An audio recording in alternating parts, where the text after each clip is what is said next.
One of the biggest benefits I see about this drum synth is that if you've ever done a production where you're looking for a crash cymbal, if you're anything like me, you might spend an inordinate amount of time trying to find that exact cymbal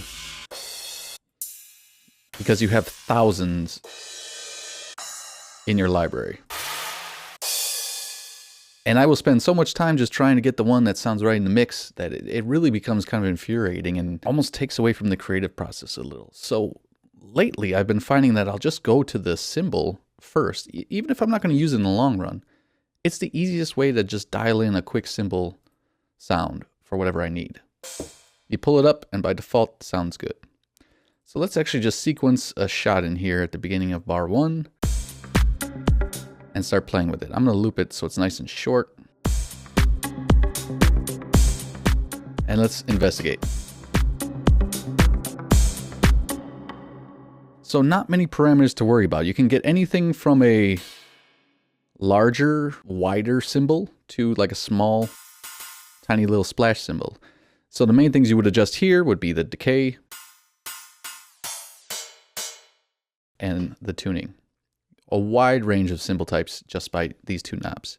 Impact is going to be basically how much of that stick hit you're kind of hearing. Almost like you're close miking with a dynamic mic or something where you're going to hear the stick hit. So between those two, you can kind of get where you need to be. The next thing over is the color area. Oh, there's also width, but it's very subtle. You might hear it in your headphones. I honestly don't hear too much of it. And then the color is going to shape it in a couple different ways. Density is basically adding more complexity to the sound. It doesn't really tell you what's doing, but if you turn it, you can kind of just listen. From a very low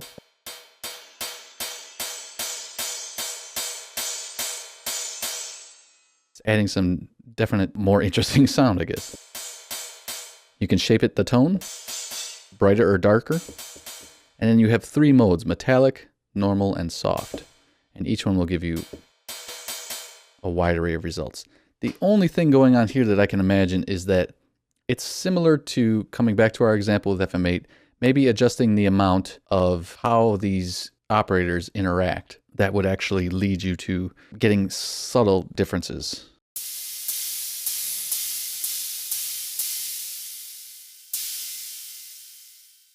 But obviously in a much more streamlined fashion. So it's pretty simple to get. The only thing I would complain about is that if you jack the decay all the way up, you don't get the longest kind of tail. So I might want something a little more crashy, a little more pronounced here. And to do that, you're probably going to want to add a reverb, and especially the new reverbs are perfect for this.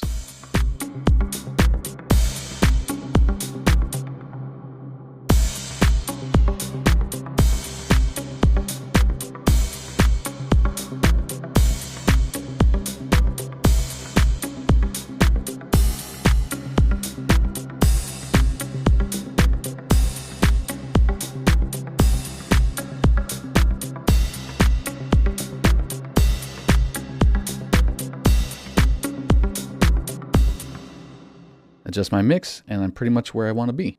Very simple. Now, moving on to the other engine. I've got another instance loaded up, and this is the ride. Turn the reverb off. Now, the ride is very similar. You can basically adjust a couple parameters tuning-wise. Use the color knob to adjust the tone. How much decay is actually going to happen here with the tail, in addition to the actual decay. And then you also have a couple ways you're going to strike it. Now the big thing about the ride cymbal here is whether you're going to hit it on the edge or more on the bell of the cymbal. Let's take both away and add some edge.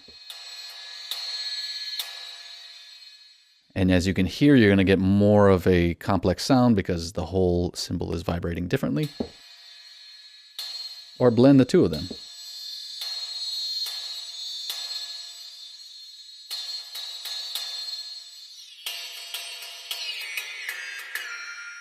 So what I like about this is you can get very wacky kind of tones like this,